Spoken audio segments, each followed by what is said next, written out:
আমাদের সমাজে একটি ফ্যামিলির মধ্যে যতজন উপার্জন করে এই প্রত্যেকের কুরবানি আদায় করার প্রতি আমরা যত্নবান হই। বিশেষ করে মফস্বলে, উপজেলা আর গ্রামগঞ্জে তো আরো বেশি, অর্থাৎ শহরেও একটা ফ্যামিলির মধ্যে ছেলেটাও চাকরি করে, ও এখনো বিয়ে করে না, কিন্তু সে চাকরি নিয়ে নিচ্ছে, আজকে 2 বছর 3 বছর চাকরি করে, তার উপার্জন আছে, তার কাছে আলাদা ব্যাংক ব্যালেন্স আছে, তার কাছে জমা টাকা আছে, তাহলে নিঃসন্দেহে তার উপরেও কোরবানি আছে। কিন্তু দেখা গেছে ফ্যামিলির মধ্যে উপার্জনকারী মানুষ 3 জন 4 জন, 2 ছেলে 1 বাপ, মনে করেন 3 জনের কাছে সম্পদ আছে জমা। এখন কোরবানি তো ওয়াজিব হয়েছে 3 জনের উপরে, কিন্তু কোরবানি দেয় একজন, মানে বাপের, অথবা বাপ মার নামে কোরবানি দেয় 2 নাম, ওনারা বাবা মা আর ছেলেরা আছে সবাই, হ্যাঁ, যে ওর কোরবানি দিবেন না, বলবে যে ও তো এখন বিয়েই করে না, ওর কি কোরবানি, তো তাহলে এখন বিয়ে করে, এখন তো 7-8 দিন বাকি আছে কোরবানি, এখন বিয়ে করে এই আগামী শনিবার রবিবারের ভিতরে ওরা বিয়ে করে, তাহলে বিয়ের সাথে কোরবানির কি সম্পর্ক? এটা বাজে কথা না, এটা কোনো কথা হলো? তাহলে আমি এই জন্য কষ্ট নিয়ে এই কথাটা বলি অনেক সময়, যে যেই মানুষগুলো বলে যে আমাদের বাড়িতে কোরবানি হয়েছে, অথচ যতজনের উপরে কোরবানি ওয়াজিব ততজনের কোরবানি আদায় করে না, তো আমার স্পষ্ট বক্তব্য হলো, মিয়া আপনাদের বাড়িতে কোরবানি হয় না, গোশতের ব্যবস্থা হয়েছে। কিসের ব্যবস্থা হয়েছে? গোশতের ব্যবস্থা হয়েছে, কোরবানি হয় না। কোরবানি তো হবে যতজনের উপরে ওয়াজিব ততজনের কোরবানি আদায় করা। এই জন্য এটা খেয়াল, মহিলাদের অসংখ্য, আমাদের বর্তমান সময়ে সংখ্যাগরিষ্ঠ অধিকাংশ মহিলাদের উপরে কোরবানি আছে। যেই মহিলার কাছে কোরবানির ওই 3 দিন স্বর্ণ, কিছু স্বর্ণ 1 ভরি 1.5 ভরি যাই হোক, আধা ভরি, এক সামান্য কিছু স্বর্ণ এবং কিছু জমা টাকা আছে, 10,000 টাকা 5,000 টাকা, এইটুকু স্বর্ণ আর এই জমা টাকা মহিলার কাছে অতিরিক্ত টাকা, মহিলারটা অতিরিক্তই থাকে, মহিলা কি আর বাজার করেন, ওই মহিলার কাছে যে টাকাটা জমা, এটা তো এমনি টাকাটা তার পড়ে আছে, তাহলে এই জমা টাকাটা এবং স্বর্ণটুকু মিলাইয়া 2টা একসাথ করলে আপনার যদি 52.5 ভরি রূপার দাম সমপরিমাণ হয়, 52.5 ভরি রূপার দাম 1750 টাকা সর্বোচ্চ দাম হয় রূপার ভরি, তাহলে 1750 টাকা হলে 91,000 কত টাকা জানি হয়, মানে ধরেন 93,000 টাকা, 1 লাখ টাকার নিচে। তাহলে কিছু স্বর্ণ কিছু টাকা এই 2টা মিলাইয়ে যদি ওই 1 লাখ টাকার নিচে 52.5 ভরি রূপার দাম যা তা হয়, দামটা একসাথ করলে মূল্যটা, তাহলে নিশ্চিত এই মহিলার উপরে কোরবানি আছে। যৌবন মানে হলো কুওয়াত, শক্তি, সামর্থ্য, সক্ষমতা, এর সময় যৌবনকাল, এটা জরুরি, এটা একটা গুরুত্বপূর্ণ সময়, হায়াতের মূল টাইমে মানুষের পরিশ্রমের সময় সকাল 7:30 8টা থেকে জোহরের আগ পর্যন্ত, এরপরে যে কাজ এরপরে শুরু করে সে কাজ আর বুঝাইতে পারে।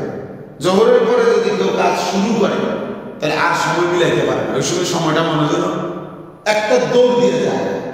কিন্তু ফজর থেকে নিয়ে জোহর মাঝখানের এই লম্বা গ্যাপ আল্লাহ তাআলা দুনিয়া উপার্জনের জন্য সাজায় দিয়েছেন বান্দার জন্য, ও জাআলনা নাহারা মাআশা, উপার্জনের জন্য আল্লাহ তাআলা এটা বানাইছেন ওই সময়।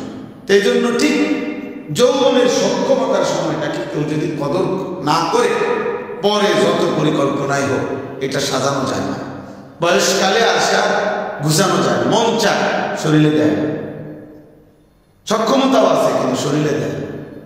আমরা এখন 5 ভাই উপার্জন করি, আমাদের পুরা সামর্থ্য আছে, প্রতিবার মাসে, প্রতি 6 মাসে 2 মাসেও যদি আমার মা উমরা করতে চায় আমরা পাঠাইতে পারি, কিন্তু মা শরীরের সক্ষমতা নেই, পারবে না, তাই এরকম। এই জন্য হায়াত থাকতে, সুস্থ সবল থাকতেই ইবাদতের প্রতি মনোযোগী হওয়া উচিত, আখিরাতের প্রতি মনোযোগী হওয়া উচিত। আমার কাছে একটা আরবি কিতাব আছে, ওইখানে মুসান্নিফ রাহমাতুল্লাহ আলাইহি বড় বুজুর্গ আলেম, উনি লিখছে যুবকদেরকে যে আশ-শাবাবু বাইনা দুরফাইন, হায়াতের 2টা দুর্বল অবস্থার মাঝখানে হলো যুবক। আল্লাহ তাআলা কোরআনুল কারীমের মধ্যে বলছেন যে শিশুকালটা এটা বৃদ্ধ দুর্বলতার সময়, বৃদ্ধকালটা এটাও দুর্বলতার সময়। তাহলে আল্লাহ নিজে বললেন শিশুকাল দুর্বল সময়, বৃদ্ধকাল দুর্বল সময়। তাহলে দুই দুর্বলতার মাঝখানে যে সময় শক্তির, এটা হলো যৌবন। তাহলে যৌবন দুই দুর্বলতার মাঝামাঝি মাঝখানে।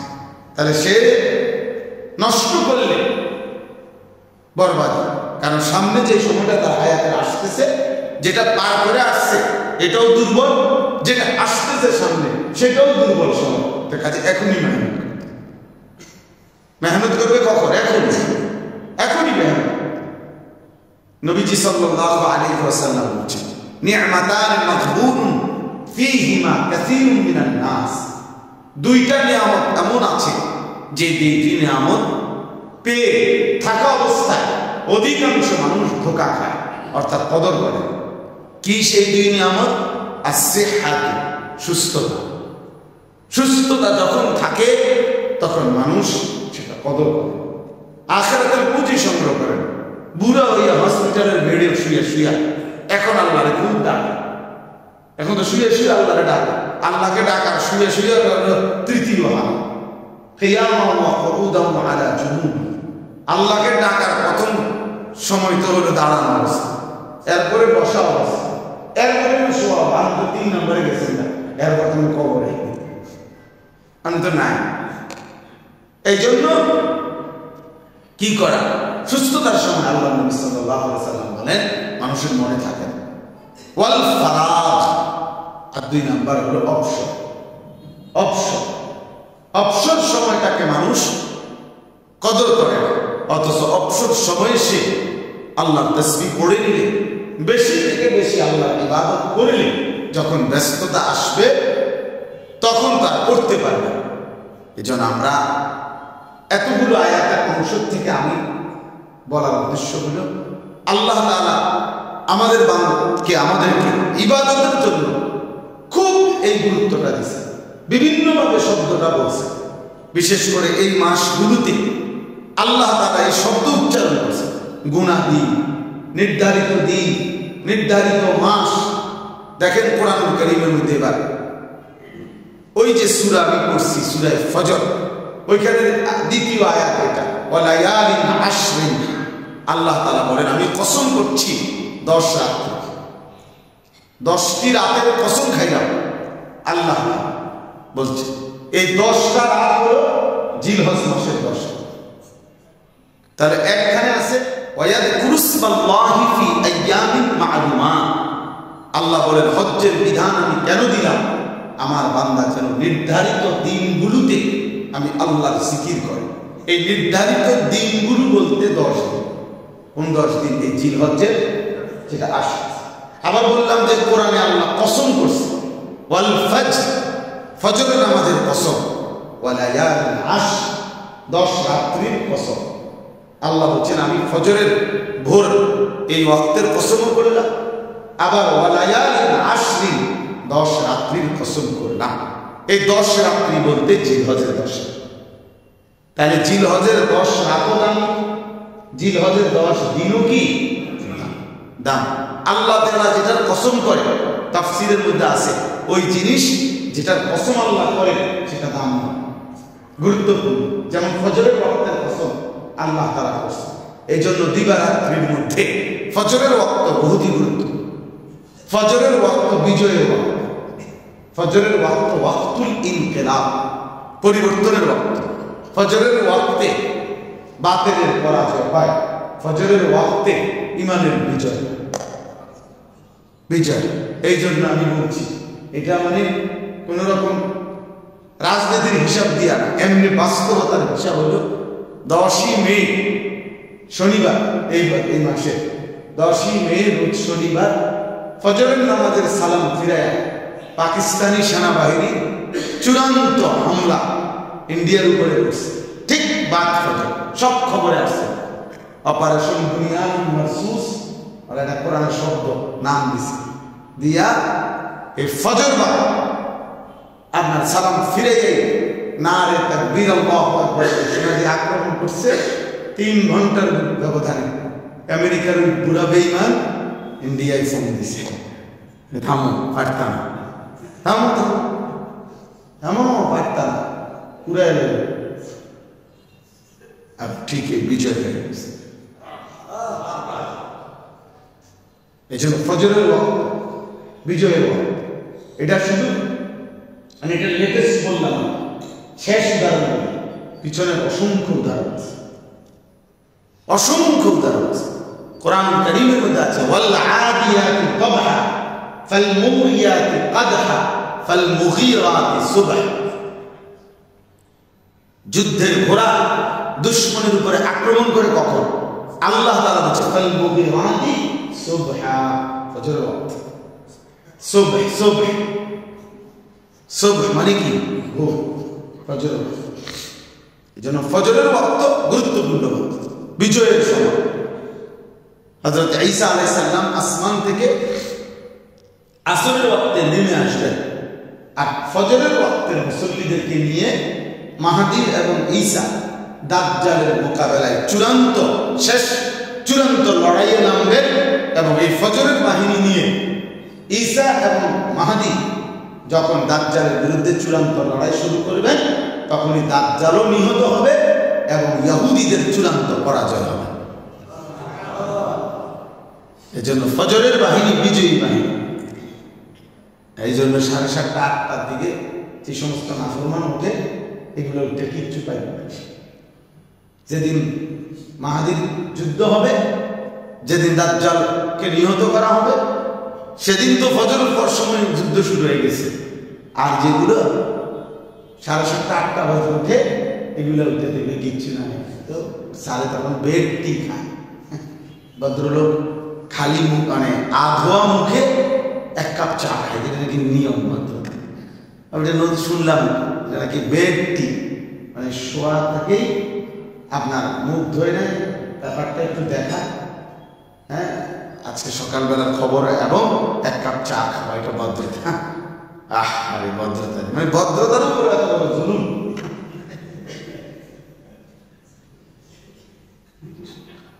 ভদ্রতার উপর এত বড় জুলুম আনোয়ারা লাগে, এটা কিভাবে ভদ্রতা হয়? আল্লাহর নাফরমানি। তাহলে আমরা বুঝাইতে চাইলাম যে ফি আইয়ামিন মা'লুমাত, আমার উদ্দেশ্য শুধু এই কথাটাই বোঝা যে এই জিলহজ্জের এই 10 দিন, রাত্রিগুলো দামি, দিনগুলো কি দামি, বিশেষ কদরের যোগ্য। কারণ আল্লাহ তাআলা আলাদাভাবে কোরআন কারীমের এক আয়াতে এই দিনগুলোর কথাও বলছেন, আরেক আয়াতে রাতগুলোর কথাও কি করছেন? বলছেন। তাহলে উচিত এই রাত এবং এই দিন, জিলহজ্জের এই 10 দিন 10 রাতকে কদর করা। তো সর্বশেষ ওই আয়াতের শেষ কথাটা শেষ করি দেয় যে আল্লাহ তাআলা বলেন যে মাস হলো মোট 12টা। কয়টা মাস? 12টা মাস। এই 12 মাসের মধ্যে আল্লাহ তাআলা বলেন মিনহা আরবাআতুন হুরুম, 4টি মাস সম্মানিত মাস। 4টি মাস সম্মানিত মাস।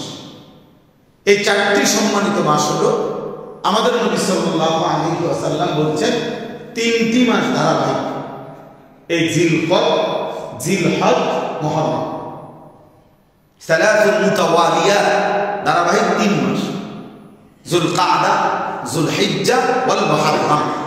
আর হলো রজব মাস, ওই যে মাসের চাঁদ উঠলেই দোয়া শুরু হয় রমজানের জন্য, আল্লাহুম্মা বারিক লানা ফি রাজাবা ওয়া শাবান ওয়া বাল্লিগনা, ওই রজব মাস, এই সম্মানিত মাস। তাহলে দেখেন, এবার আমরা একসাথে নিলাম আল্লাহর কাছে সম্মানিত মাসগুলোর মধ্যে এই সময়গুলো অন্তর্ভুক্ত। নির্ধারিত দিনগুলো বলতে এই সময়গুলো অন্তর্ভুক্ত। এরপরে গোনা কয়েক দিন, এর মধ্যে এই সময়গুলো কি অন্তর্ভুক্ত। 10 রাত্রির কসম, এই কথা বলার দ্বারাও এই সময়গুলো কি অন্তর্ভুক্ত। হজ আল্লাহ বলছে নির্ধারিত কয়েকটি মাসে হয়ে থাকে, এই কথা বলেও এই সময়গুলো কি অন্তর্ভুক্ত। কুরবানির মতো ইবাদত আল্লাহ তাআলা বলেন, হ্যাঁ এই কুরবানির মতো ইবাদত ওয়ায়াযকুরু ইসমাল্লাহি ফি আইয়ামিন মা'লুমাতিন আলা মা রাযাকাহুম মিন বাহিমাতিল আনআম।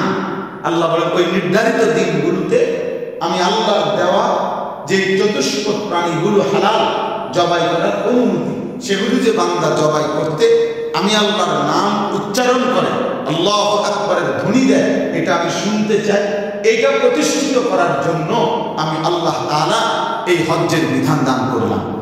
তাই এই কুরবানির সাথেও গুরুত্বপূর্ণ ইবাদত, এটাও এই সময়ের সাথে সম্পর্কিত। তাহলে এখন এই সামনের এই সময়টা, একে তো 4টি সম্মানিত মাসের 10ই জিলহজ আর 10 দিন, মানে জিলহজের এই 10 দিন 4টি সম্মানিত মাসের যে সময় এরই মধ্যে অন্তর্ভুক্ত। এরপরে আল্লাহ তাআলা যে নির্ধারিত দিনগুলো বলছেন এর মধ্যে অন্তর্ভুক্ত। এরপরে আল্লাহ তাআলা গোনা কয়েকটা দিন এর মধ্যে এটা অন্তর্ভুক্ত। 10টি রাত বলছেন এর মধ্যে এটা কি অন্তর্ভুক্ত। হজ্জের মাস এর মধ্যে এটা কি অন্তর্ভুক্ত। কুরবানির সময় এর মধ্যে এটা অন্তর্ভুক্ত। আইয়ামে তাশরীক আল্লাহর তাকবীর বলার সময় এটাও এর মধ্যে অন্তর্ভুক্ত। তাহলে এত দিক বিবেচনা এই সময়গুলো কতটা গুরুত্বপূর্ণ, কি পরিমাণ গুরুত্বপূর্ণ, এই জন্য বললাম আপনাদের কাছে প্রথম কথা হলো আপনারা আমরা প্রত্যেকে ইনশাআল্লাহ এই 10 রাত্রি 10 দিন জিলহজ্জে কিভাবে দামি বানানো যায়, কিভাবে সর্বোচ্চ ইবাদত করা যায় এ ব্যাপারে যত্নবান হওয়া উচিত। কি বলেন, উচিত কি? হ্যাঁ, আপনি একটা প্রস্তুতি নিন, আপনি একটা গুছাই নিন। সংসার বন্ধ করার দরকার নেই, বাজার বন্ধ করার দরকার নেই, চাকরি ব্যবসা বন্ধ করার দরকার নেই। আপনি একটা সিস্টেম করে নেন, আপনি একটা গুছাই নেন যে আমি এই 10টা রাতে যেহেতু আল্লাহ বলছে কদর করতে, যেহেতু নবীজি বলছে কদর করতে, হাদিস শুনেন। আল্লাহ নবী সাল্লাল্লাহু আলাইহি ওয়াসাল্লাম বলেন, মা মিন আইয়ামিন আল আমালুস সালিহু ফিহা আহাব্বু ইলাল্লাহ মিন হাদিহিল আইয়াম। নবীজি বলেন দিনসমূহের মধ্যে এমন দিন আর নাই যেই দিনগুলোতে আল আমালুস সালিহ নেক আমল করা আল্লাহর নিকট সর্বাধিক প্রিয় এই 10 দিনের চাইতে। তাহলে এই 10টি ইয়ানি আইয়ামুল আশর জিলহজের এই 10 দিনের নেক আমলের চাইতে আল্লাহর নিকট একসাথে 10 দিন অধিক প্রিয় এমন কোন আমলের সময় আর নাই। আর মানে নবীজি সাল্লাল্লাহু আলাইহি ওয়াসাল্লাম বললেন এই 10টি দিন যেই ব্যক্তি ইবাদতে কাটাবে, আল আমালুস সালিহ সরাসরি হাদিসের শব্দ, নেক আমলে কাটাবে, বন্দেগীতে কাটাবে, আল্লাহ নবী সাল্লাল্লাহু আলাইহি ওয়াসাল্লাম বলেন আল্লাহর নিকট এরকম টানা 10 দিন অধিক প্রিয় বছরের আর কোনো সময় নেই। বছরের এক একটার এক এক হিসাব। জুমার দিন যেটা একদিন, ওইটার আলাদা ফজিলত। রমজান মাস ওইটা একটা মাস, ওইটার আলাদা ফজিলত। কিন্তু 10টা দিন ধারাবাহিক, এরকম আপনি যদি 365 দিন কেউ বা 354 দিন কেউ 10 দিন 10 দিন 10 দিন করে ভাগ করেন, যতটা ভাগ হবে কত ভাগের মধ্যে এই 10 দিনের চাইতে আর অন্য কোনো 10 দিন একসাথে দামি সম্মানিত হতে পারে না। এটা কোন 10 দিন? এই জিলহজের মাস। এই জি এরপরে দেখেন সাহাবায়ে কেরাম আল্লাহ নবী সাল্লাল্লাহু আলাইহি ওয়াসাল্লামকে বলছেন, ক্বালু ইয়া রাসূলুল্লাহ ওয়ালাল জিহাদু ফি সাবিলিল্লাহ। আজীব প্রশ্ন করছেন, একটা দুইটা কথা বলবেন। এক নম্বর করে সাহাবীরা কি বলছে শুনেন। সাহাবীরা বললেন, হে আল্লাহর রাসূল, এই 10 দিনের আমল তার চাইতে আল্লাহর নিকট অধিক প্রিয় কোনো আমল নাই। এই কথা বলাতে নবীজিকে ওনারা বললেন, আল্লাহর রাস্তায় যে জিহাদ সেটাও কি এর চাইতে আল্লাহর নিকট অধিক প্রিয় নয়? জিহাদের চাইতেও আল্লাহর নিকট বেশি প্রিয়? তো নবীজি বললেন, ক্বালা ওয়ালাল জিহাদ ফি সাবিলিল্লাহ। হ্যাঁ, আল্লাহর রাস্তায় জিহাদ ফি সাবিলিল্লাহ তার চাইতেও বেশি প্রিয়, তার চাইতেও বেশি। হ্যাঁ, ইল্লা রাজুল খারাজা বিনাফসিহি ওয়া মালিহি ফালাম ইয়ারজি মিন যালিকা বিশাই। তবে নবীজি বললেন, হ্যাঁ, তবে ওই মুজাহিদ এই 10 দিনের নেক আমলকারীর চাইতেও বেশি উত্তম, যেই মুজাহিদ তার জান এবং মাল নিয়ে জীবনের তরে আল্লাহর রাস্তায় যুদ্ধে বের হয়ে গেছে, আর ফিরে না। একবারে বের হয়ে গেছে, একবারে বের হয়ে গেছে। ওই ব্যক্তি এদের চাইতে উত্তম, এই আমলকারীদের চাইতেও উত্তম। তাহলে একটা জিনিস দেখেন, সাহাবায়ে কেরাম নেক আমলের ক্ষেত্রে জিহাদ ফি সাবিলিল্লাহকে সর্বাগ্রে মনে করতেন। এই জন্য ওই কথা বলার সাথে সাথে ওনার মধ্যে ধাক্কা লাগছে, তো জিহাদকে আলাদা প্রশ্ন করে দিচ্ছে, আলাদা প্রশ্ন। এই জন্য একজন মুমিন, একজন ইমানদার এটা মনে রাখবেন, এই জিহাদ ফি সাবিলিল্লাহ এটা ইসলামের মৌলিক একটি ফরজ বিধান। এটা ভুলে যাওয়া, বুঝতে না চাওয়া, এটা কোনোভাবে একজন মুমিনের জন্য বৈধ হইতে পারে না, বৈধ হইতে পারে। সময়ের যা ইচ্ছা তাই, পারিপার্শ্বিকতা থাকুক, অনেক রকমের বিধিনিষেধ থাকুক, অনেকের ষড়যন্ত্র থাকুক, অনেক মিথ্যা প্রচার প্রপাগান্ডা, বেঈমানের, মুশরিকের, দুশমনের, নাস্তিকের, ইসলাম দ্রোহীদের, জালেমের, কিংবা ইউরোপের, আমেরিকার যত রকমের বিধিনিষেধ, কখনো বোমাবাজ, কখনো জঙ্গি, এই সমস্ত নাটক তো আগে গেছে। এই নাটকের একটা সময় গেছে 15-16 বছর প্রতিনিয়ত এই নাটক সাজাইয়া এই শব্দটাকে ভুলাইয়া দেওয়ার চেষ্টা হয়েছে। কিন্তু বাস্তব কথা হলো, নামাজ এটা যেরকম আপনার বোঝা উচিত, রোজা যেমন বোঝা উচিত, হজ যেমন বোঝা উচিত, যাকাত যেমন বোঝা উচিত, খোদার কসম জিহাদ ফি সাবিলিল্লাহ এটাও এমনই বোঝা উচিত, সমান তারে বোঝা উচিত। এটা নফল আমল না, এটা মুস্তাহাব আমল না, ফরজ আমল, ফরজ আমল। এখন যদি পরিস্থিতি ভালো না, পরিস্থিতি কোনোদিন ভালো হতো না। পরিস্থিতি ভালো হলে আপনি যদি মরে যাবেন, মাটির তলে দেখবেন কোনো সমস্যা নাই, এখন নীরব পরিস্থিতি। পরিস্থিতি খুব ভালো তখন ওইখানে, কারণ ওইখানে তারা আমাদের কেউ বেশি জিজ্ঞাসা করে না। তাইলে পরিস্থিতির জায়গা, আমি আমার জায়গা, এই পৃথিবীর পরিস্থিতি রাইখে আমার একদিন কবরে চলে যেতে হবে। পরিস্থিতি ঠিক হইবে, আমি থাকবো না। কথা বলেন, সাহাবায়ে কেরামের কলিজার মধ্যে আসছে, ওয়ালাল জিহাদু ফি সাবিলিল্লাহ, ইয়া রাসূলুল্লাহ 10 দিনের আমল দামি বুঝলাম, কিন্তু জিহাদের চাইতো? নবীজি বলেন হ্যাঁ জিহাদের চাইতো। তার সাহাবাইকে বুঝায় দিয়েছেন, এটা মনে রাখতে হবে। কোরআন কারীমের 650 মতো আয়াত আছে যেখানে আল্লাহ তাআলা জিহাদ ফি সাবিলিল্লাহর ব্যাপারে স্পষ্ট বক্তব্য পেশ করেছেন। ভুলে যাওয়ার সুযোগ নেই ভাই, ভুলে যাও। বর্তমান পৃথিবীতে কিভাবে সম্ভব? তাহলে আগে সেটা বলেন, বর্তমান পৃথিবীতে এটা রহিত হয়ে গেছে কিনা? রহিত হওয়ার সুযোগ নাই। হ্যাঁ, কোনোভাবে কোনো নির্ভরযোগ্য মুত্তাকি আল্লাহওয়ালা প্রকৃত ফকিহ মুফতি সাহেব উলামায়ে কেরামের ফতোয়া ছাড়া এমনি মন মতো করার কোনো অনুমতি নাই। কিন্তু জিহাদ ফি সাবিলিল্লাহ ইসলামী শরীয়তের এই বিধান ছিল, আছে, থাকবে কিয়ামত পর্যন্ত। আল জিহাদু মাদিন ইলা ইয়াউমিল কিয়ামah, জিহাদ কিয়ামত পর্যন্ত, জিহাদ কিয়ামত পর্যন্ত। নাই তো ইসরায়েলের বিরুদ্ধে আপনার যে মুজাহিদরা যুদ্ধ করতেছে, তো এই মুজাহিদদের যুদ্ধের অনুমতি যদি জিহাদ না থাকে, ওনারা যুদ্ধ করছেন না, কথা বলেন না? হ্যাঁ, তাই। তাহলে এত বেশি পরিমাণ মানুষকে হত্যা করেও তো তাদের ভয় এবং আতঙ্ক মাটির নিচে ওই মুজাহিদ, মাটির নিচে যারা আছে বান্তারে, তাদেরকেই তারা ভয়, তাদেরকেই তারা তালাশে। তাহলে আমাদের জীবনে ইসলামের সবকিছু মানতে হলে ইসলামের এই মৌলিক বিধানটাকেও আমাদের কাছে শব্দ পরিচিত থাকতে হবে। আল্লাহ বুঝার তৌফিক দান করেন। আপনি এটাও আলাদা বুঝে নেবেন, উলামায়ে কেরাম থেকে বুঝে নেবেন। আপনার খতিব সাহেব বুঝুন, ওনারে বলেন, আমি আমার আলেমের থেকে, যে কোনো পছন্দের আলেম থেকে জেনে নেন, বুঝে নেন শরীয়তের বিধানটা কি। আমারটা জানা উচিত, প্রত্যেকের আমাদের জানা উচিত। আড়াল করলেই হবে না, এটা বাদ দিলে হবে না। তাইলে এবার আসে শেষ কথাগুলো। এতগুলো কথার অর্থ হইল যে আমরা কি বললাম, যে জিলহজ্জের এই 10 দিনকে কদর করা উচিত, নাকি সর্বোচ্চ কদর করা উচিত। কি কি কদর করলাম?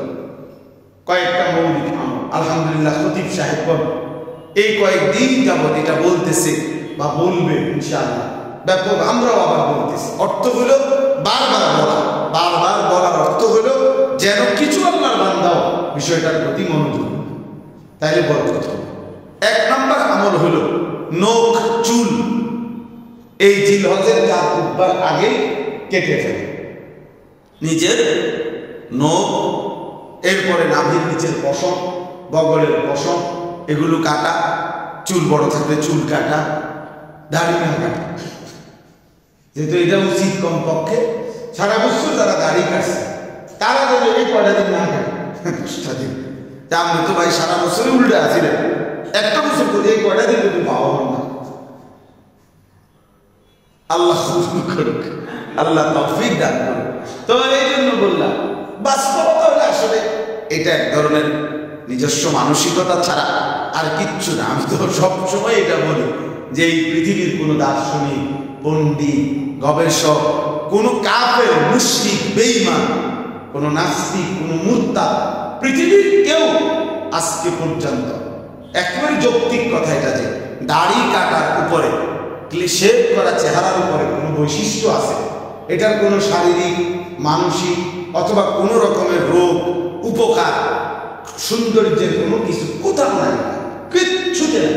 একেবারে চ্যালেঞ্জ করলাম, নাই নাই নাই, কিছুই নাই। এর ন্যূনতম কোনো উপকারিতা নেই, বিশ্বাস করে, ন্যূনতম কোনো উপকারিতা নেই। এমন যদি হতে যেটা দ্বারা ডায়াবেটিস নিয়ন্ত্রণ হয়, গ্যাস্ট্রিক বাড়ে না, প্রেশার একটা কন্ট্রোলে থাকে, হ্যাঁ, তাহলে একটা কিছু মাইনে নিতাম, যাতে অত বড় উপকার দিতেছে বেচারা। কিছু কি উপকারটা? সৌন্দর্যেরও কোনো কিছু নেই। একটা যুক্তি তো দেখাইতে হবে যে একজন দাড়িওয়ালা চেহারার মধ্যে এই অসৌন্দর্যটা দেখা যায়, যেটা দাড়ি কাটলে থাকে না। এটা কি বলে? আছে এরকম কিছু? আমরা কারো কাছে জানা থাকলে আমাদের দেখায়, বা ইঞ্জু বাইরে জানাইনি, উনি আমাদের পরে জানাই। আমরা তো আসি সবসময় আপনাদের এখানে, তাইলে আপনারা জানেন এটা নাই, আসলেই না। এটা এক ধরনের মানসিকতা, নিজস্ব মানসিকতা, খেয়াল খাম খেয়াল। তাহলে 1 নম্বর হলো নখ চুল কাটা জিলহজ্জের চাঁদ উঠবার আগে। এই জন্য চেষ্টা করে নিবেন বুধবারের মধ্যেই আপনার অবশ্যই নখ চুল কেটে ফেলতে। অর্থাৎ হাদিসে স্পষ্ট আছে, আমার কাছে কিতাব আছে, আমাদের মারকাজুদ দাওয়া আল ইসলামিয়া বিখ্যাত মুফতি ইয়াহিয়া সাহেব হুজুরের লেখা বই জিলহজ ও কুরবানি, খুব সুন্দর। এই বইটা আছে যে রাসূলুল্লাহ সাল্লাল্লাহু আলাইহি সাল্লামের সাহাবীরা ছোট বাচ্চাদেরকে পর্যন্ত নজর রাখতেন, এটা গুরুত্ব দিতেন যে 10 বছরের বাচ্চা, 9 বছরের, 8 বছরের বাচ্চাদেরকেও এই জিলহজ্জের এই 10 দিন যেন চুল না কাটে, মাথা না কামায়, এটা গুরুত্ব দিতেন। ওখানে রিওয়ায়াত আছে ডাইরেক্ট যে আব্দুল্লাহ ইবনে ওমর রাদিয়াল্লাহু তাআলা আনহুমা, বিখ্যাত সাহাবী হযরত আব্দুল্লাহ ইবনে ওমর, তিনি একদিন এক মহিলাকে দেখছেন এই জিলহজের এই 10 দিনের মধ্যে তার বাচ্চার চুল মাথা মুড়াইতেছে, চুল কামাইতেছে।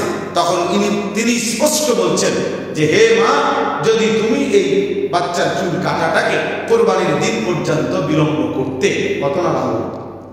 তাহলে এর দ্বারা বোঝা গেল সাহাবায়ে কেরাম বাচ্চাদেরকে পর্যন্ত এই আমল করাইবার জন্য কি করতেন?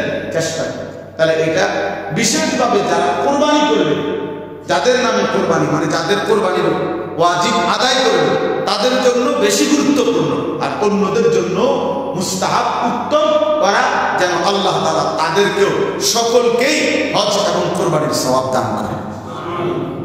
এটা একটা গুরুত্বপূর্ণ। রাত্রিগুলো কিছু বেশি পরিমাণ নফল ইবাদত করা, দিনের বেলা 9 দিন রোজা রাখতে চেষ্টা করা, 9 দিন রোজা রাখা। অর্থাৎ জিলহজের প্রথম দিন, আমার খুব সম্ভব গেলেই পূর্বে করে হজের ফ্লাইট যেদিন ঠিক আমরা গিয়ে পৌঁছবো, ওই দিনই হবে ইনশাআল্লাহ। তো এই জন্য বললাম যে এই 9 দিন রোজা রাখা, জিলহজ্জের এই 9 দিন, কোরবানির আগের দিন পর্যন্ত রোজা রাখতে চেষ্টা করা সাহাবায়ে কেরামের যুগ থেকে এই আমল ছিল। এবং আল্লাহ নবী সাল্লাল্লাহু আলাইহি ওয়াসাল্লাম এই রোজাগুলো অনেক ফজিলত বর্ণনা করেছেন। বিশেষ ফজিলত হলো যে প্রতিটি রোজার বিনিময়ে আল্লাহ তাআলা পূর্ণ 1 বছরের রোজার সওয়াব দান করেন। আর বিশেষভাবে 9 জিলহজ কোরবানির আগের দিন, ওই দিন রোজা রাখা। আল্লাহ নবী সাল্লাল্লাহু আলাইহি ওয়াসাল্লাম বলছেন, এর বরকতে এক বছরের পিছনের গুনাহ, এক বছরের সামনের গুনাহ আল্লাহ তাআলা মাফ করে দিবেন। এক বড় বুজুর্গ আলেমের কাছে আমি শুনছি, মজার বিষয় শুনে, এটা সুন্দর কথা, যে কোরবানির আগের দিন 9 জিলহজ কমপক্ষে সবার কাছে আমার অনুরোধ, এই রোজাটা রাখার গুরুত্ব দিয়ে চেষ্টা করবেন। ওই আরাফার রোজা, এইটা নিয়ে আপনারা বিতর্ক করবেন না, অর্থাৎ আপনারা এটা বুঝতে চেষ্টা করেন না যে সৌদি আরবে কোন দিন 9 জিলহজ, আমরা কোন দিন, এত কিছু আমাদের দরকার। এটা ওলামায়ে কেরাম বিশ্লেষণ করেই ফতোয়া দিছে যে প্রত্যেক অঞ্চলের চাঁদের হিসাব, প্রত্যেক অঞ্চলেই যেদিন 9 জিলহজ ওই দিনই ওরফ, কিছু শব্দ আছে পরিভাষা, কিছু শব্দ আছে পরিভাষা, এই পরিভাষার কারণে কোনো অসুবিধা নেই। আমাদের জন্য এই আরাফার দিনের সওয়াব, 9 জিলহজের সওয়াব, আমাদের যেদিন 9 জিলহজ ওই দিনে আমাদের কি সওয়াব, ওই দিনে আল্লাহ তাআলা অবশ্যই ওই আমাদের জন্য, আমাদের সূর্য উঠাইছে যিনি, সৌদি আরবের সূর্য তিনি উঠান, আমাদের চাঁদ যিনি উঠাইছে সৌদি আরবের চাঁদ তিনি উঠান, তাহলে তিনি যদি চাঁদ সৌদি আরবে আল্লাহ উঠান, তো বাংলাদেশে তো আল্লাহই চাঁদ উঠাইছে, তাহলে ওই বাংলাদেশে একদিন পরে উঠাইছে। আমরা আপনার লোকে বুদ্ধি করে আমাকে ব্যস্ততার কারণে, তো তাই এটা তো আল্লাহ তাআলারই বন্ধন, আল্লাহ তাআলারই ফয়সালা, তো এটা নিয়ে কোনো বিতর্কের কিছু নেই। বরং 9 জিলহজ কোরবানির আগের দিন, এই একদিনের রোজার দ্বারা আল্লাহ নবী সাল্লাল্লাহু আলাইহি ওয়াসাল্লাম বলেন, আহতাসিবু আলা আল্লাহ আন ইউকাফফিরা আস-সানাতাল্লাতী ক্বাবলা ওয়াস-সানাতাল্লাতী বা'দা, আমি আশা করি আমার আল্লাহর কাছে যে পিছনের 1 বছরের গুনাহ আল্লাহ মাফ করে দিবেন, সামনের 1 বছরের গুনাহ আল্লাহ মাফ করে দিবেন। সুবহানাল্লাহ। একটা আছে, মানে এটা তো একটা কইলেন, এরপরে সুবহানাল্লাহটা শুনেন, সেইটা কি মজার কথা হলো, একটা প্রশ্ন এখানে, যে আগামী 1 বছরের গুনাহ আমার কেমনে মাফ করবো? আমার তো আগামী 1 বছর আমি এখন আসি না, আমি বুঝেন নাই, আমি তো এখনো আগামী বছর বাঁচবো কিনা এটাই তো আমার জানা, তো আমার আগামী 1 বছর আমি কিভাবে? তো মুহাদ্দিসিনে কেরাম বলে, এই হাদিস দ্বারা এটা বোঝা যায়, কোনো ব্যক্তি যদি এই 9 জিলহজের রোজা রাখে, তো আল্লাহ তাআলা আশা করা যায় আল্লাহ তাআলা তার আগামী 1 বছরের হায়াত দিয়েই দিবেন আর গুনাহ মাফ করবেন। বুঝছেন না হিসাব? আশা করা যায় কি? ইনশাআল্লাহ আল্লাহ তাআলা আমাদেরকে তৌফিক দান করেন। এজন্য আমরা গুরুত্ব দিই ইনশাআল্লাহ এই আমলের প্রতি যত্নবান হবে। কুরবানি করা, তাকবীরে তাশরীক করা, 9 জিলহজ থেকে 13 জিলহজ আসর পর্যন্ত কুরবানির দিন কুরবানি আদায় করা। এরপরে আপনার সর্বশেষ আমার কথা হলো, আপনারা আপনাদের হুজুরের কাছ থেকে আরো শুনবেন ইনশাআল্লাহ, খতিব সাহেব যেহেতু উপযুক্ত। আমার শুধু একটা শেষ কথা হলো যে কুরবানির ক্ষেত্রে এই সময়ের গুরুত্বপূর্ণ একটা আমল হলো কুরবানি, এবং একটা ওয়াজিব আমল। আল্লাহ নবী সাল্লাল্লাহু আলাইহি সাল্লাম বলেছে যে কুরবানি আদায় করে না সে যেন ইমানদারদের সাথে নামাজে না আসে, ইমানদারদের মসজিদে, ইমানদারদের ঈদগাহে, মুসলমানের নামাজে এই যেন না আসে। ফালা ইয়াকরাবান্না মুসাল্লানা, সে যেন আমাদের নামাজে না আসে, সে যেন মসজিদে না আসে। এজন্য কুরবানির ব্যাপারে গাফলতি না হয়। গাফলতিটা কি? গাফলতিটা হলো আমাদের সমাজে একটি ফ্যামিলির মধ্যে যতজন উপার্জন করে এই প্রত্যেকের কুরবানি আদায় করার প্রতি আমরা যত্নবান হই। বিশেষ করে মফস্বলে, উপজেলা আর গ্রামগঞ্জে তো আরো বেশি, অর্থাৎ শহরেও একটা ফ্যামিলির মধ্যে ছেলেটাও চাকরি করে, ও এখনো বিয়ে করে না, কিন্তু সে চাকরি নিয়ে নিচ্ছে, আজকে 2 বছর 3 বছর চাকরি করে, তার উপার্জন আছে, তার কাছে আলাদা ব্যাংক ব্যালেন্স আছে, তার কাছে জমা টাকা আছে, তাহলে নিঃসন্দেহে তার উপরেও কুরবানি আছে। কিন্তু দেখা গেছে ফ্যামিলির মধ্যে উপার্জনকারী মানুষ 3 জন 4 জন, 2 ছেলে 1 বাপ, মনে করেন 3 জনের কাছে সম্পদ আছে জমা। এখন কুরবানি তো ওয়াজিব হয়েছে 3 জনের উপরে, কিন্তু কুরবানি দেয় 1 জন, মানে বাপের, অথবা বাপ মার নামে কুরবানি দেয় 2 নাম, ওনারা বাবা মা আর ছেলেরা আছে সবাই, হ্যাঁ, যে ওর কুরবানি দিবেন না, বলবে যে ও তো এখন বিয়েই করে না, ওর কি কুরবানি? তো তাহলে এখন বিয়ে করে, এখন তো 7-8 দিন বাকি আছে কুরবানি, এখন বিয়ে করে এই আগামী শনিবার রবিবারের ভিতরে ওরা বিয়ে করা। তাহলে বিয়ের সাথে কোরবানির কি সম্পর্ক? এটা বাজে কথা না, এটা কোনো কথা হলো? তাহলে আমি এই জন্য কষ্ট নিয়ে এই কথাটা বলি অনেক সময়, যে যেই মানুষগুলো বলে যে আমাদের বাড়িতে কোরবানি হয়েছে, অথচ যতজনের উপরে কোরবানি ওয়াজিব ততজনের কোরবানি আদায় করে না। তো আমার স্পষ্ট বক্তব্য হলো, মিয়া আপনাদের বাড়িতে কোরবানি হয় না, গোশতের ব্যবস্থা হয়েছে। কিসের ব্যবস্থা হয়েছে? গোশতের ব্যবস্থা হয়েছে, কোরবানি হয় না।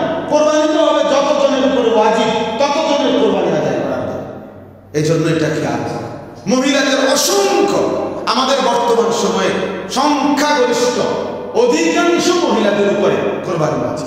যেই মহিলার কাছে কোরবানির ওই 3 দিন স্বর্ণ, কিছু স্বর্ণ 1 ভরি 1.5 ভরি যাই হোক, আধা ভরি, এক সামান্য কিছু স্বর্ণ এবং কিছু জমা টাকা আছে, 10,000 টাকা 5,000 টাকা, এইটুকু স্বর্ণ আর এই জমা টাকা মহিলার কাছে অতিরিক্ত টাকা। টাকা মহিলারটা অতিরিক্তই থাকে, মহিলা কি আর বাজার করেনি? ওই মহিলার কাছে যে টাকাটা জমা, এটা তো এমনি টাকা তার পড়ে আছে। তাহলে এই জমা টাকাটা এবং স্বর্ণটুকু মিলাইয়া দুইটা একসাথ করলে আপনার যদি 52.5 ভরি রূপার দাম সমপরিমাণ হয়, 52.5 ভরি রূপার দাম 1750 টাকা সর্বোচ্চ দাম এখন রূপার ভরি, তাহলে 1750 টাকা হলে 91,000 কত টাকা জানি হয়, মানে ধরেন 92,000 টাকা, 1 লাখ টাকার নিচে। তাহলে কিছু স্বর্ণ কিছু টাকা এই দুইটা মিলাইয়ে যদি ওই 1 লাখ টাকার নিচে 52.5 ভরি রূপার দাম যা তা হয়, দামটা একসাথে করলে মূল্যটা, তাহলে নিশ্চিত এই মহিলার উপরে কোরবানি আছে। বুঝছেন আমার কথা? এখন বলেন কি পরিমাণ মহিলার উপরে কোরবানি আছে? কিন্তু আমাদের সমাজে মহিলাদের কোরবানি এভাবে হিসাব করে ঠিক মতো আদায় করা হয়। তো কেন আদায় করা হয়? ওই মহিলা, ওই বেচারি, ওই মহিলারও তো খবর আছে, ওই মহিলারও তো আখিরাত আছে। সারা জীবন আপনার সংসার করলো, এই সংসারে মহিলা জীবন শেষ করলো, তো তারা আখিরাতের ফিকির করবেন না কেন? এই জন্য আমার শেষ অনুরোধের কথা হলো, 1 নাম্বার হলো জিলহজ মাস আসতেছে। আলহামদুলিল্লাহ আপনারা এখানে তারিখ লাগা, এটা তো আমি আগেও একদিন বলছি আপনাদেরকে, এটা অনেক সুন্দর জিনিস, প্রশংসনীয়। এটা একটা আমল শরীয়তে, যে একটি মহল্লার কমপক্ষে কিছু মানুষ আরবি মানে ইসলামী সন তারিখের হিসাব রাখা, এটা গুরুত্বপূর্ণ শরীয়তের বিধান। যদি কেউ না রাখে ওই মহল্লার সকলেই কি হবে? গুনাহগার হবে। আর কেউ রাখলে বাকিরা সবাই গুনাহ থেকে মুক্ত হয়ে যাবে।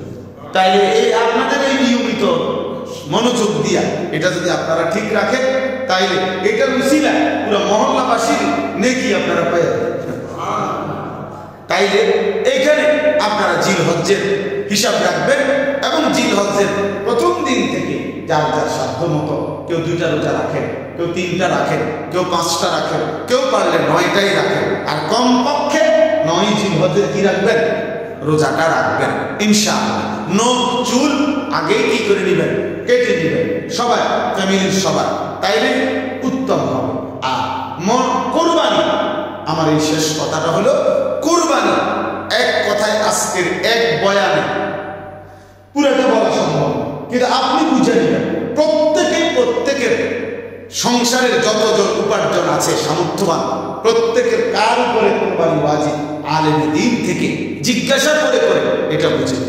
এমন আসবাব দামি জিনিস, যে জিনিস সারা বছর ব্যক্তির স্বাভাবিক প্রয়োজনে লাগে না, ওই জিনিসের দামও যদি আসবাবপত্রের মধ্যে অতিরিক্ত, যেমন 3টা 4টা এত বড় বড় ডেকচি আছে, বড় ডেক আপনার পাতি, যেগুলোর দাম এই 52.5 ভরি রূপার দাম সমপরিমাণ, এগুলো সারা বছরও ব্যক্তির প্রয়োজনে লাগে না, এমনি অতিরিক্ত ফেলাই রাখছে।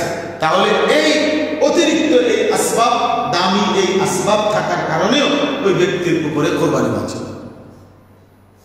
হ্যাঁ, একটা হলো প্রয়োজনে আসে, কাজে লাগে, সে কাজে লাগার জিনিস, অপ্রয়োজনীয় জিনিস, অপ্রয়োজনীয় দামি আসবাবপত্র কোরবানির মধ্যে হিসাব। সব কিছু আপনার মনে করেন এই জমি, আমার এই জমি এতটুকুর আয় দিয়ে আমার সংসারে বাজার খরচ ইচ্ছা করলে স্বাভাবিক চলে, ওইগুলো আমার অতিরিক্ত জমি, মানে এগুলোর টাকা দিয়ে আমার যদি বাজার খরচ করা না হয়, সংসার খরচ, তাহলেও আমার সংসার চলবে। তাহলে ওই জমিগুলোর হিসাব থাকার কারণে, এগুলোর কারণে ব্যক্তির উপরে কোরবানি ওয়াজিব। তাহলে এরকম অনেক অনেক হিসাব। এই জন্য আমরা প্রত্যেকেই চেষ্টা করবো ইনশাআল্লাহ, ফ্যামিলির যতজন সামর্থ্যবান আছে উপার্জন করে, ছেলে প্রবাসী, শহরে স্ত্রী, নিজে কোরবানি আদায় করা। আল্লাহ তাআলা আমাদেরকে তৌফিক দান করে। এই ইসলামী মজলিসকে আল্লাহ তাআলা ধারাবাহিকভাবে কবুল করে নেন, আমিন। আমার শাইখ আরিফ বিল্লাহ হাকিমুন নফস আল্লামা মুফতি মুশতাকুন নবী কাসিমি হুজুর আলহামদুলিল্লাহ হজে আছেন। 8 তারিখ গেছেন, আমার 28 তারিখ ফ্লাইট ইনশাআল্লাহ, বুধবার দিন। তো আমরাও আপনাদের জন্য দোয়া করব, আপনারাও আমাদের জন্য দোয়া করবেন। আর আগামী মাসিক ইসলামী মজলিস 26 তারিখ জুন মাসে আমাদের শাইখ দামাত বারাকাতুহু ইনশাআল্লাহ আপনাদের ইসলামী মজলিসে হযরত বয়ান করবেন। আল্লাহ তাআলা তৌফিক দান করেন। একটা জিনিস মনে রাখেন যে এই সবাই আল্লাহর ঘর জিয়ারতের খুব নিয়ত করবেন, দিলের মধ্যে চাইবেন। মনে রাখবেন হজ উমরা এটা ভালোবাসার সফর, মহব্বতের সফর। এজন্য হৃদয়ে ভালোবাসা তুলতে হবে, ভালোবাসা উঠাইতে হবে, মহব্বত জাগাইতে হয় আর কি। তাই আল্লাহ তাআলা তৌফিক। আপনারা দেখি না সুযোগ হলে তো করবই, হ্যাঁ, এইসব শুদ্ধ কথা করে এগুলো শুদ্ধ কথার বিষয়, বুঝেন না? ইচ্ছে তো আছে হুজুর, সময় সুযোগ করে যেতেও চাই না, এসব শুদ্ধ মাইলের নাম না, মহব্বতের কথা বলেন, বুঝেন না? ভালোবাসার কথা বলেন যে মাওলা আপনি নিবেন কোন দিন, আপনি আমার নিবেন কোন দিন। ও আগে মানুষ বলতো, আগে আমরা কিতাবে পড়ছি, আগে আল্লাহর বান্দারা কাঁদতো আর বলতো আল্লাহ হাজী সাহেবের গুড়ের পোটলার মধ্যে করে কত পিঁপড়া আপনার ঘর দেখে চলে আসলো, আমি আপনার আজকে 70 বছর সেজদা দেই, আমি আপনার ঘর দেখবো না? তো এইটা বললে আচ্ছা মালিক কেমন খুশি গেল যে কই কি এতে কই কি আমার বান্দা বলে কি। এই জন্য এটা ভালোবাসার সফর। হজ কিসের সফর? ভালোবাসার সফর। এই জন্য দিলের মধ্যে মহব্বত উঠাইতে হবে, আল্লাহর কাছে খুব চাইতে হবে। আমার জীবনে সব সময় আমি এটা বলি, যে চোখ কাবার কালো গিরাফ দেখে নাই, মদিনার সবুজ গম্বুজ দেখে নাই, আরে ভাইয়া তুমি কিছুই দেখো না, ওই চোখ কিছু দেখেই, আপনি দেখার কোনো মজাই পান নাই, আপনি চোখের কোনো সার্থকতাই অর্জন করেন নাই। এজন্য আল্লাহর ঘর দেখা, রাসূলুল্লাহ সাল্লাল্লাহু আলাইহি ওয়াসাল্লামের রওজায়ে আতহার দেখা, এটা জীবনের বড় পাওয়া, বড় পাওয়া। আল্লাহ তাআলা আপনাদের সবাইকে আল্লাহর ঘর জিয়ারতের তৌফিক দান করেন।